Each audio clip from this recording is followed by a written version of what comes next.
இலங்கையின் முன்னாள் இராணுவ தளபதி ஃபீல்ட் மார்ஷல் சரத் பொன்சேகா நேற்றைய தினம் அக்டோபர் மாதம் 11ஆம் திகதி 2025ஆம் ஆண்டு ஞாயிற்றுக்கிழமை ஊடகவியலாளர் சந்திப்பொன்றை கூட்டி முக்கியமான பல தகவல்களை சொல்லியிருந்தார். அதில் ஒன்றுதான் 2005ஆம் ஆண்டு மஹிந்த ராஜபக்ச ஜனாதிபதியாக வெற்றி பெறுவதற்காக எல்டிடிக்கு பணம் கொடுத்த விவகாரம். இந்த விவகாரம் இப்ப பூதாகரமாக பேசப்படுது. அந்த காலப்பகுதியிலையும் இந்த விஷயம் சம்பந்தமாக பலராலும் பேசப்பட்டது. 2005ஆம் ஆண்டு ஜனாதிபதி தேர்தலை தமிழ் மக்கள் வாக்களிக்காம புறக்கணிச்சிருந்தாங்க. இதற்கு எல்டிடி தான் காரணம் அப்படிங்கிறது. மஹிந்த ராஜபக்ச பணம் கொடுத்து தான் இந்த விவகாரத்தை செஞ்சிருக்கிறார் அப்படிங்கிற விஷயம் பரவலாக அந்த காலப்பகுதியில பேசப்பட்டது. இப்ப 20 வருஷம் கழிச்சு அப்ப இராணுவ தளபதியாக இருந்த சரத் பொன்சேகா சொல்லியிருக்கிறார். இந்த விஷயத்தை ஏன் சொன்னார்? எந்த சந்தர்ப்பத்தில சொல்லப்பட்டது? யாரு சொன்னார்? அப்படிங்கிறத நாங்க பார்ப்போம். 2008ஆம் ஆண்டு ஆகஸ்ட் மாதம் அளவுல ராணுவ தளபதி சரத் பொன்சேகா பாதுகாப்பு செயலாளர் கோட்டாபய ராஜபக்சவகிட்ட போறார். அங்க போய் சொல்றாரு, யுத்தம் கடுமையாக நடந்துட்டு இருக்கு. கடும் சண்டை பிடிச்சிட்டு இருக்கிறோம். தொடர்ந்து இந்த போராட்டத்தை முன்னெடுத்து செல்வதற்கு ஆயுதங்களுக்கு பயன்படுத்துற ரவைகள் தீர்ந்து போயிட்டு, ரவைகள் வேணும். சீனாவிலிருந்து தான் கப்பல் மூலமாக இந்த ரவைகள் எல்லாம் வரும். இப்ப 4 மாசமா இந்த ரவைகள் வரல. ரொம்ப கஷ்டமா இருக்கு. எப்படி சரி எங்களுக்கு ரவைகளை பெற்றுத்தாங்க அப்படின்னு சரத் பொன்சேகா கோட்டாபய ராஜபக்சவகிட்ட சொல்லியிருக்கிறார். அதுக்கு கோட்டாபய ராஜபக்ச சொன்னாரு, சீனா கிட்ட இருந்து நாங்க கடனுக்குத்தான் இந்த ரவைகள் எல்லாம் வாங்குறேன். அவங்க அனுப்பல அப்படின்னு சொன்னா எங்களால ஒன்றும் செய்ய முடியாது. அத வாங்குறதுக்கான பணமும் என்னால கொடுக்க முடியாது அப்படின்னு சொல்லி சரத் பொன்சேகா கிட்ட சொல்லிட்டார். அதற்கு பிறகு அங்கிருந்து நேரடியாக நான் பெசில் ராஜபக்சோட ஆஃபீஸுக்கு போனேன். அவரும் நானும் ஸ்கூல் ஃப்ரெண்ட். அப்ப அங்க போய் அவர்கிட்ட நான் விஷயத்த சொன்னேன். சீனா எங்களுக்கு ரவைகள் அனுப்பாட்டியும் பரவாயில்ல. நாங்க பாகிஸ்தானுக்கிட்ட இல்லாட்டி வேற ஒரு நாட்டுக்கிட்ட பேசி அதனை நாங்க வாங்குவோம். $100 மில்லியன் தேவைப்படுது அப்படின்னு நான் பெசில் ராஜபக்ச கிட்ட சொன்னேன். பெசில் ராஜபக்ச உடனே அங்கிருந்து டெலிஃபோன் மூலமா நிதி அமைச்சினுடைய செயலாளராக இருந்த பிபி ஜெயசுந்தரவுக்கு கால் பண்ணினார். பண்ணி விஷயத்த சொன்னாரு. அடுத்து ஒரு 5 நிமிஷத்துல எல்லாம் ரெடி ஆயிட்டு, அதுக்கப்புறமா நான் பாகிஸ்தான் ராணுவ தளபதி கிட்ட பேசி $65 மில்லியன் ரவைகளை நான் வாங்கினேன். அந்த நேரத்துல பெசில் ராஜபக்சவும் நானும் அவருடைய அலுவலகத்துல ஒரு மணித்தியாலமாக பேசிட்டு இருந்தோம். அந்த ஒரு மணித்தியாலத்துல தான் பெசில் ராஜபக்ச இந்த தகவலை சொன்னார். 2005ஆம் ஆண்டு ஜனாதிபதி தேர்தல்ல மஹிந்த ராஜபக்ச வெற்றி பெறுவதற்காக எல்டிடிக்கு நாங்க பணம் கொடுத்தோம். அந்த காலப்பகுதியில ரணில் வெற்றி பெறுவாரா? மஹிந்த ராஜபக்ச வெற்றி பெறுவாரா? அப்படிங்கிற ஒரு சூழ்நிலை காணப்பட்டது. எப்படியோ தமிழ் மக்கள் வாக்களிக்காம தடுக்கணும். அதற்கு ஒரே வழி எல்டிடி மூலமாக தமிழ் மக்களை வாக்களிக்காம காக்கிறது தான். அதுக்கு நாங்க பணம் கொடுத்தோம்.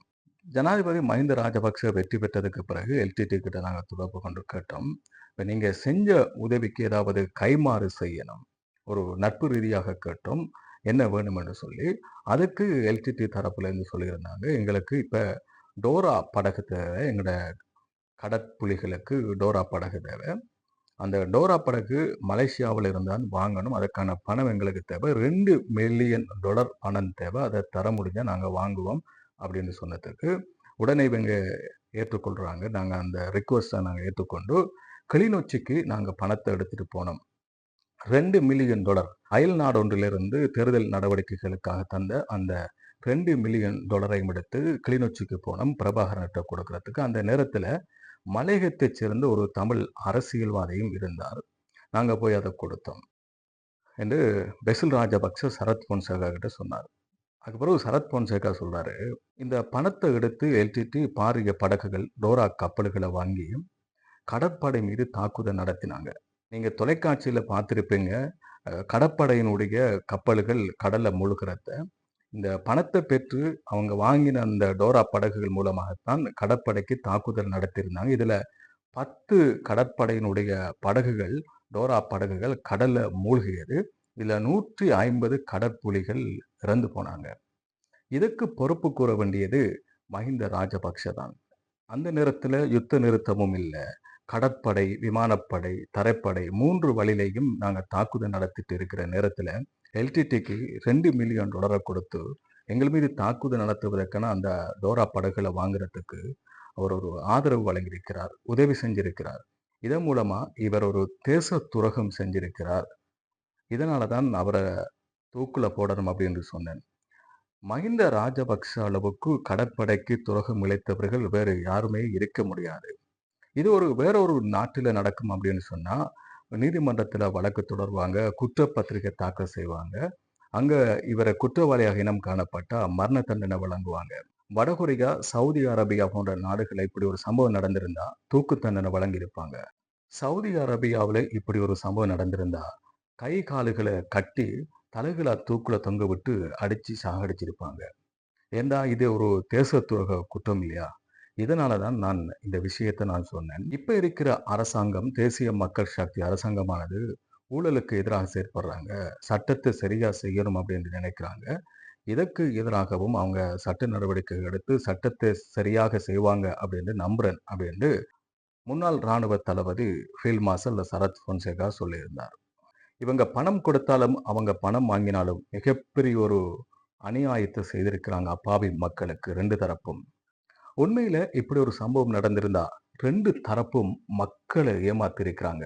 அரசியலுக்காக, தங்களுடைய அதிகாரத்துக்காக, தங்களுடைய பதவிக்காக இவங்க மக்கள பலிக்கடாவாக்கி இருக்காங்க. $2 மில்லியன் எடுத்து டோரா படகுல வாங்கி எல்டிடி தமிழ் மக்கள அந்த $2 மில்லியன் அடகு வச்சுக்கிறாங்க. அந்த காலத்துல ரணில் விக்ரமசிங்கவுக்கு வெற்றி பெறுவதற்கான வாய்ப்பு நிறைய இருந்தும் ரணில் விக்ரமசிங்க தோத்தார். தமிழ் மக்கள் வாக்களிப்ப புறக்கணிச்சதால தான் அந்த தேர்தல ரணில் விக்ரமசிங்க தோத்தார். தமிழ் மக்களும் ஏமாற்றப்பட்டிருக்கிறாங்க. மஹிந்த ராஜபக்ஷவை நம்பியிருந்த தென்னிலங்கை மக்களும் இந்த விஷயத்துல ஏமாற்றப்பட்டிருக்கிறாங்க. விடுதலை புலிகள் தோற்று போய்விட்டது. மஹிந்த ராஜபக்ஷ அந்த தேர்தல வெற்றி பெற்றார். ஜனாதிபதி ஆனார். அதற்கு பிறகுதான் தமிழீழ விடுதலை புலிகள் மீது பாரிய தாக்குதல் நடத்தப்பட்டது. அப்படி ஒரு சம்பவம் நடந்திருக்காவிட்டால் ரணில் விக்ரமசிங்க ஜனாதிபதியாக இருப்பார். ஜனாதிபதியாக வந்திருந்தால் அவர் ஒரு நோர்வேயை வைத்து பேச்சுவார்த்தை, சமாதான பேச்சுவார்த்தைகளை முன்னெடுத்திருந்தார். அது தொடர்ச்சியாக முன்னெடுக்கப்பட்டிருக்கும். உயிர்கள் இழக்கப்படாமல், ஆயுதங்கள் கொண்டு யுத்தம் செய்யப்படாமல், பெரும் பெரும் பீராங்கிகளினால் தாக்குதல் நடத்தப்படாமல், அப்பாவி உயிர்கள் இழக்கப்படாமல், ஒரு அமைதி பேச்சுவார்த்தை மூலமாக யுத்தத்துக்கு ஒரு தீர்வு எட்டப்பட்டிருக்கும் அப்படிங்கிறதான் என்னுடைய நிலைப்பாடு, என்னுடைய நம்பிக்கை. எல்லாமே நடந்து முடிந்து விட்டது. ஆனால் மக்களுக்கு காலம் பதில் சொல்லிக் கொண்டிருக்கிறது. யார் யார் எப்படி இருந்தாங்க அப்படிங்கிறது. இது சம்பந்தமா நீங்க என்ன சொல்ல நினைக்கிறீங்க அப்படிங்கிறத கமெண்ட்ஸ்ல சொல்லுங்க.